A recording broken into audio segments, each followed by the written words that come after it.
इस जगत के पालनहार भगवान विष्णु से भी बड़ा कोई भगवान है क्या? ये सवाल हम सबके मन में रहता है कि आखिर परम ब्रह्म कौन हो। तो आज की इस वीडियो में मैं आपको क्लियर करने वाला हूँ कि आखिर परम ब्रह्म परमात्मा कौन है। वीडियो शुरुआत से लेकर अंत तक देखिएगा। पसंद अगर आए, जानकारी अच्छी लगे तो वीडियो को लाइक करके चैनल को सब्सक्राइब कर लीजिएगा, क्योंकि इस चैनल पर आपको शास्त्रों से संबंधित ही वीडियो डाले जाते हैं और शास्त्रों से संबंधित ही जानकारी निकालकर इस चैनल पर अपडेट की जाती है। चलिए वीडियो में आगे बढ़ते हैं। उस समय सबके देखते देखते अष्टभुजाधारी यानी कि 8 भुजाओं वाले वैकुंठ अधिपति भगवान श्री हरि उठे और साक्षात भगवान श्री कृष्ण के श्री विग्रह में लीन हो गए। उस समय कोटि सूर्यों के समान तेजस्वी प्रचंड पराक्रमी पूर्ण स्वरूप भगवान नरसिंह पधारे और भगवान श्री कृष्ण के श्री विग्रह में वो भी समा गए। इसके बाद सहस्त्र भुजाओं से सुशोभित श्वेत दीप के स्वामी विराट पुरुष, जिनके शुभ्र रथ में सफेद रंग के लाख घोड़े बंधे थे, उस रथ पर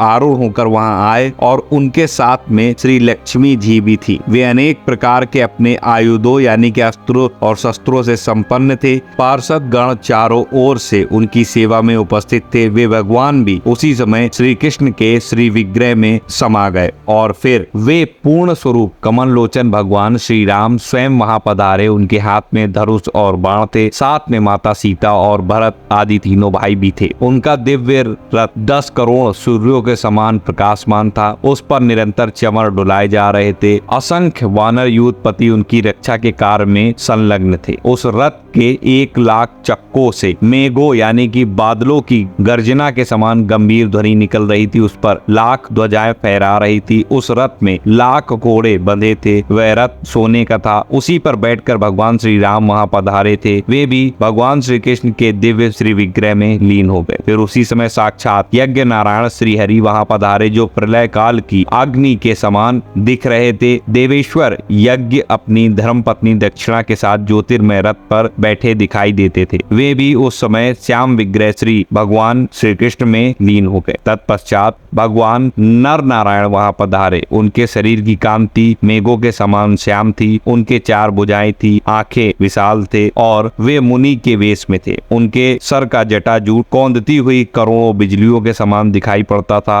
उनका दीप्ति मंडल सब ओर से उद्भासित हो रहा था। दिव्य मुनीन्द्र मंडलों से मंडित वे भगवान नारायण अपने अखंडित ब्रह्मचर्य से शोभा पाते थे। सभी देवता आश्चर्य मन से उनकी ओर देखते रहे, किंतु वे भी श्याम सुंदर भगवान श्री कृष्ण में तत्कालीन समा गए। इस प्रकार के विलक्षण दिव्य दर्शन प्राप्त कर संपूर्ण देवताओं को महान आश्चर्य हुआ। उन सबको यह भली भांति ज्ञात हो गया कि परमात्मा श्री कृष्ण चंद्र स्वयं परिपूर्णतम भगवान है। तब वे उन परम प्रभु की स्तुति करने लगे। तो आशा करता हूँ आप ये समझ पाए होंगे। जितनी बात मैंने आपको बताई ये शास्त्रों से निकाल के बताई। ये गर्ग संहिता में वर्णित है, जो स्वयं गर्ग मुनि ने इस संहिता की रचना की है भगवान श्री कृष्ण के आदेश पर, यानी कि जो परिपूर्णतम परम ब्रह्म है उनके आदेश पर। तो अब आपको समझ में आया होगा कि ब्रह्मा विष्णु और महेश से भी अगर कोई बड़े हैं तो वह है भगवान श्री कृष्ण। तत्व एक ही है, लीलाएं अलग हैं, कार्य सबके अलग हैं। अगर ये जानकारी अच्छी लगी वीडियो को लाइक करिए, चैनल पर नए सब्सक्राइब कर लीजिए, कमेंट में जय श्री हरि जय श्री कृष्ण जरूर लिखिएगा। इस वीडियो को ज्यादा शेयर करिए। मिलता हूं अगले वीडियो में नई जानकारी के साथ। तब तक राधा वल्लभ श्री हित हरिवंश।